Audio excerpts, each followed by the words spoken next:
and thank you again for joining us at Voice of Rohingya Radio. We are a registered nonprofit coming to you from the state of Oregon in the United States of America. I would like to take some time to thank all of our listeners who allow this program to continue providing the latest news through our exclusive interviews, reports from inside the border, and reputable sources from around the world. If you would like to stay up to date with our program, you can find our weekly broadcasts every Sunday night at 6 p.m. Pacific online at youtube.com/VOR radio, or you can join our Facebook page to find more information on our activities and past programs. It is July 13th, 2014. For Voice of Rohingya Radio, I'm your host, Zach Taylor.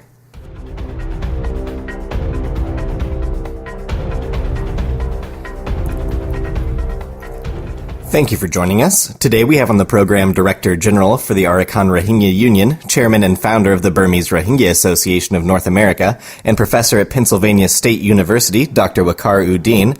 Dr. Uddin, thank you so much for speaking with me. Yes, my pleasure. I know that you recently attended the UN Human Rights Council in Geneva. Could you describe your experience for us?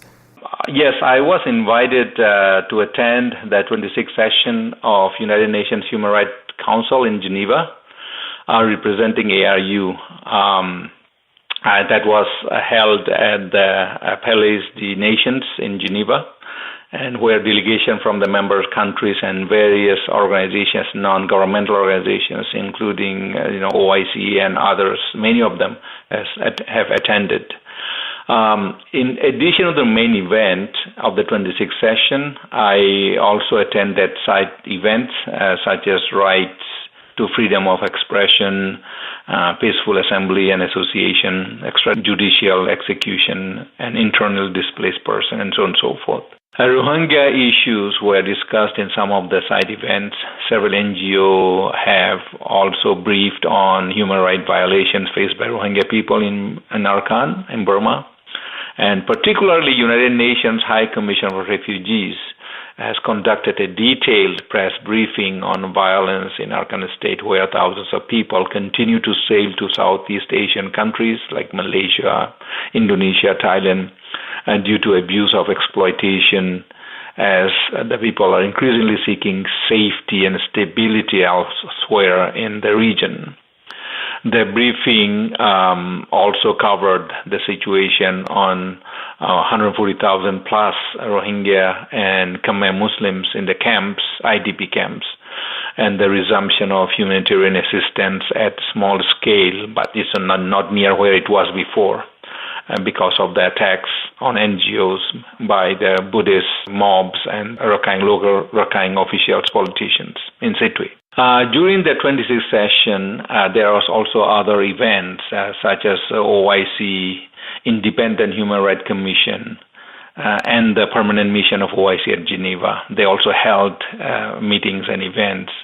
I was invited to address the commission, and I discussed a number of strategies and possible options for further engagement with international groups to initiate a dialogue with the relevant state and public sectors in Burma, both government and the public sectors, NGOs and other civic organizations.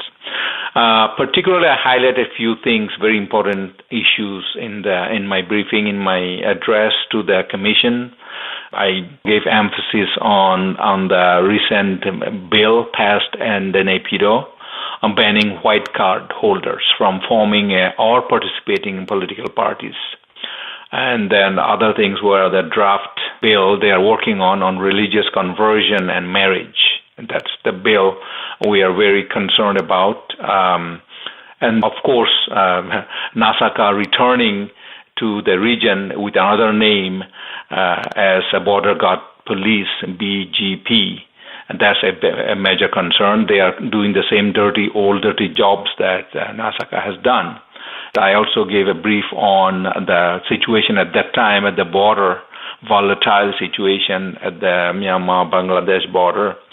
And then, of course, there is resumption of arrest of Rohingya on false charges of arson, and then some return of some NGOs, but under the supervision of Emergency Coordination Council set up by the government. And I went on other issues as the closure of mosques and schools, religious schools, travel restrictions, marriage restrictions, and all the things Rohingya people are being violated for many, many years. Still they are going on. When I addressed the commission, I stressed that the most disturbing thing is a reverse process. What do I mean by reverse process is that it's tactfully devised by the government to sideline the most urgent issues such as reinstatement of citizenship, basic human rights. Those main issues, they're sidelined because there's new issues being created like NGOs and IDP camps and others. Attention is being paid to NGOs and IDP camps, and there's no opportunity for a statement of citizenship and basic human rights. That is a slippery slope. I emphasize that international community need to take a look at that slippery slope. That was basically the 26th session at the Geneva in June. Could you give me an account of your recent meeting with the Organization of Islamic Cooperation's Council of Foreign Ministers a few weeks ago? Yeah, the OIC Council of Foreign Ministers, that 41st session was held in Jeddah in June. The theme of the session this year was exploring areas of Islamic cooperation. The issues included many of them, particularly issues in the Middle East, Asia, Africa, or in the conference, particularly the Palestine issue, Al-Quds, physical developments in entire Middle East, Rohingya issues and Myanmar Muslim issues in Burma, the Philippines, and some issues in Africa top the agenda. In that meeting, that's a main session. There are 57 member state foreign ministers, and we were some NGOs, including our organization, Arkan Rohingya Union, and there are some other organizations as well. And in that meeting, in the main session, the Foreign Minister of Saudi Arabia, Prince Saud Al Faisal, addressed, and OIC Secretary General Ayad Madani spoke at great length on issues facing the Muslim world and Muslim minorities in some particular countries, and he has expressed his grave concerns. In fact, Foreign Minister Saud Al Faisal was also said a lot of things about Rohingya during the conference. I want to underscore that. Secretary General Madani was very emphatic on IDP camps, issues in IDP camps and Rohingya villages, current situation, other situation in current states. He asked OIC member state and international community to work in concert altogether at one voice to further increase their efforts in engagement with Myanmar government, both multilaterally and unilaterally, to find a solution to the issues faced by Rohingya people and of course Myanmar Muslims in other parts of the country. And one very important thing I want to mention that OIC's special envoy to Myanmar, that's former Foreign Minister of Malaysia, Tan Sri Syed Hamid Anbar. He was there, and it was great honor to meet him there. I didn't recognize him. He came and talked to me introduced himself. He said he's so and so. I was overwhelmed, and he said that he wanted to see me. He was looking for me earlier, so I had the opportunity to visit with him twice at great length discussion. But most of discussions were private, so I will leave that there. And he addressed the session. And he spoke on intricacy of issues facing Rohingya people. He has stressed also that a stepwise approach, a step-by-step approach to diplomatic solution through understanding and dialogue will be essential in finding a solution to Rohingya issue. He underscored the importance of addressing issues with development of a realistic roadmap which can be really achievable with concrete ideas that will address the fundamental issues of citizenship and basic human rights and so on and so forth. Several foreign ministers and special envoys, they have also talked about Rohingya issues. Especially, I was very glad to hear statements from Foreign Minister of Bangladesh in that session, and the Foreign Minister from Turkey, Saudi Arabia, Egypt, United Arab Emirates. They all spoke on Rohingya issues. emphatically on the situation and facing in Arakan.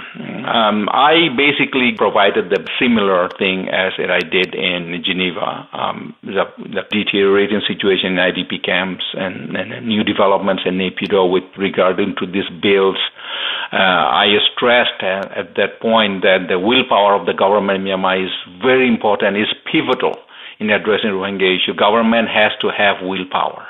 Then we can pressure the government, and the government can do something. I also expressed concerns over the same issue that I mentioned earlier, that regression, basically, of the issue, because citizenship issue and major issues are sidelined because of the new situation created in Arakan, NGOs and humanitarian conditions in IDPs and so forth. I highlighted that, and I expressed concern that this issue need to be taken care of so that we can move on to citizenship issue and then other basic human rights issues. After this session, I addressed, and then others, foreign ministers addressed, I had a private meetings with a number of foreign ministers on strategies addressing Rohingya and Myanmar Muslim issues. And we all agreed that there has to be a multi-track approach. We have to look from every angle. You cannot just have one single recipe. We have to have different approach, work together. We all agreed on that. So they are very encouraging. They have promised me that they are committed to our cause. We have to keep moving. We have to be serious and energetic, and they will be behind us, with us. Most of our listeners know of the violence that recently took place in Mandalay. Would you tell me about your grasp on the deplorable events that have unfolded over the last 2 weeks? Yeah, events in Mandalay was outrageous. According to the reports from the ground, we heard earlier, Wiratu and the monks and radical 969 movement has vowed in their sermon that they will mark the beginning of Ramadan with something, a message for Muslim. So soon after that, this thing happened. So these are pre-planned, and they want to start a violence. They want to continue their strategy of this anti-Muslim activities in Arakan and throughout the country. And that's unfortunate, and that has to be stopped. The setup, as everybody knows, the tea shop events, and then they have their major tools they use is rape, is a magic word for them. Even when they want to start a violence, they will bring allegation of rape. And then they will use Facebook, and they will use words of mouth to spread this false rumor to start the violence. And you will see in the future, if Myanmar government do not get hard on them about this issue of rape, their tool using rape, false allegations, and their tool, Facebook. In Myanmar government does not get hard on them, and they will continue to do this. So it has to be stopped. Dr. Udine, as Director General for the Arakan Rohingya Union, what are your plans for the future in respects to your ongoing work with the United States government on Rohingya issues? Oh, yes. That's something that we had been working intensely with the U.S. government, because that's the power, world power. Myanmar government reportedly has responded to many things that U.S. government has told them about Rohingya issues. Whether they like it or not, they will have to respond. I just came back from Washington yesterday. Actually, I had a 3-day there. We are having a serious discussion on issues, current issues, Mandalay issues, and then issues in Rakhine State, Arakan, and particularly with IDP, and of course citizenship and human rights issues. But we always have citizenship discussion. How Rohingya people will fit into Class 1 citizenship. I emphatically told them Class 2, Class 3 are not for us, because we are not them. We are not those Class 2 and 3 citizenship in the group, because we have maintained our citizenship for a long time until Naypyidaw government came and did all the nastiest stuff to confiscate our national NRC cards. So, and according to 9247 Constitution, you will see that national race, you are a citizen when you are a national race. So Rohingya is a national race.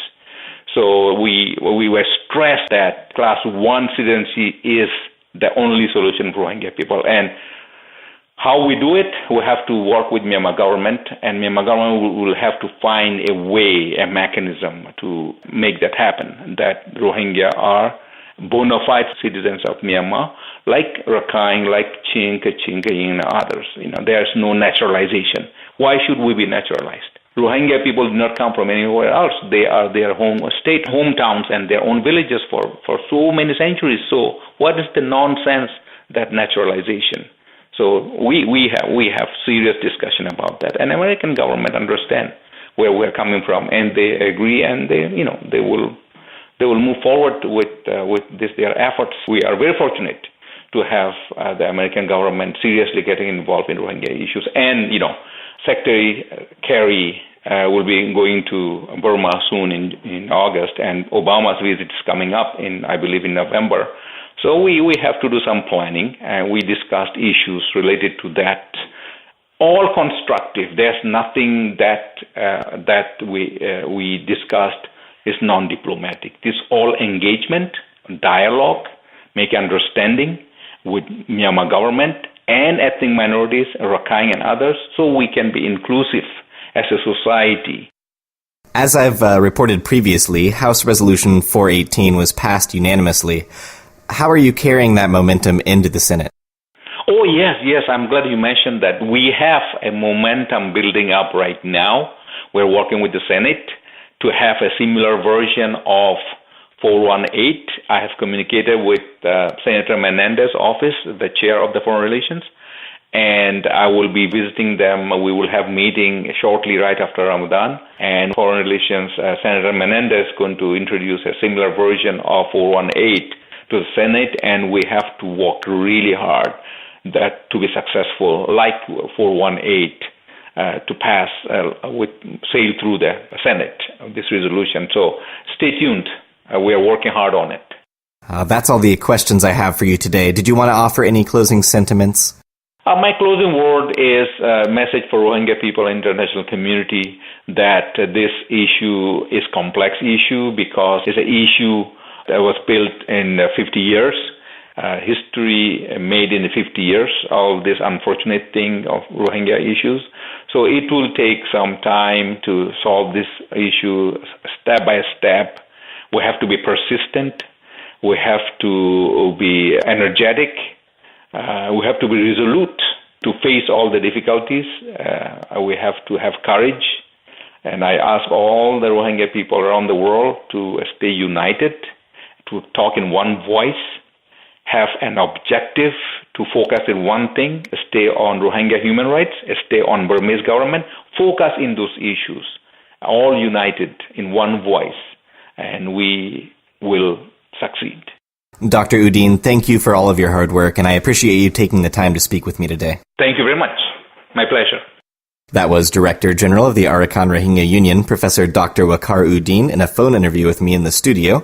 You were listening to Voice of Rohingya Radio.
Thanks again for tuning into Voice of Rohingya Radio, a registered non-profit from the state of Oregon in the United States of America. I'm your host, Zach Taylor. Thai police say they have found 13 Rohingya from neighboring Myanmar being held for ransom at a palm plantation, Voice of America reported Wednesday. Authorities made the discovery over the weekend, but it was not announced until the day of the article. A human trafficking ring was revealed, this coming amid recent accusations of institutionalized complicity with trafficking in Thailand and Myanmar. 2 men were arrested after allegedly demanding $1,500 from each of the families of the 10 men and 3 women who left Myanmar's Rakhine State with more than 100 others in May bound for China and Malaysia. In other news, the Associated Press reported on Friday that the U.S. says it's very concerned that 4 reporters and a magazine chief executive in Myanmar have been sentenced to 10 years of hard labor. The sentence is for reporting about an alleged weapons factory. The now-defunct Unity Journal printed a story in January saying the military had seized farmland for the factory in central Myanmar and that it would produce chemical weapons. The journal also printed a denial by the authorities. Rights groups have condemned Thursday's sentencing. They say that intimidation and arrests of journalists appear to be worsening in the former military state, even as official censorship has been lifted. The minority rights group annual report documented disturbing levels of violence and propaganda against minorities across Asia, but singled out Burma as perhaps the worst place for minority groups, where hate crimes were a daily reality, as Karen News reported on Thursday. The minority rights group noted that although a slow process of reform had taken hold in Burma and opened up some degree of free expression, the situation for minorities was arguably most acute of all countries in Asia. Finally today, the Honorable Thomas H. Andrews, President and CEO of United to End Genocide, testified at a hearing with the U.S. House of Representatives Committee on Foreign Affairs this Wednesday, informing the committee on the dire situation facing some ethnic minorities in Myanmar and drawing on his extensive travels through the country. Mr. Andrews detailed the various aspects of the ethnic turmoil in the country, and in the case of the Rohingya, called it a march to genocide. In his conclusion, he said, "The United States cannot ignore the acute risk of genocide in Burma's Rakhine State, nor the broader anti-Muslim violence that has spread across the country, nor the ongoing serious human rights abuses against ethnic minority groups. Nor can it dismiss the government of Burma's backsliding on democratic reforms and protections of the fundamental rights of the citizens of Burma. As bad as conditions are, they're getting particularly worse in Rakhine State," he said. "And I fear that they will get even worse as the 2015 election season arrives and the political forces appeal to the worst of human nature, fear and prejudice, as they scapegoat those who are most vulnerable. This has the danger of spreading to other Muslim communities, as we have seen recently in Mandalay," he added. "How much suffering will millions in Burma need to endure for the United States and other members of the international community to demand accountability of the government and a reversal of repressive and lethal policies and practices? When will the United States insist that President Thein Sein of Burma fulfill the unkept promises that he made to President Barack Obama in November of 2012? Mr. Andrews concluded. "It is time for change in the United States Burma policy. The U.S. Congress has played an important role in helping to bring a hidden and brutal reality to light. We look to you now to insist on action." Voice of Rohingya Radio will be speaking with Mr. Andrews in the coming weeks about his efforts in the cause. You are listening to Voice of Rohingya Radio.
Thanks again for listening to Voice of Rohingya Radio. Stay tuned in the following weeks when I'll be bringing you exclusive interviews with the Honorable Tom Andrews, President of United to End Genocide, and Matthew Smith, Executive Director of Fortify Rights. You can catch those broadcasts and every broadcast Sundays at 6 p.m. Pacific Time here in the United States at youtube.com/VOR Radio, or you can join our page on Facebook to find more information on the program. For Voice of Rohingya Radio, this is Zach Taylor, signing out.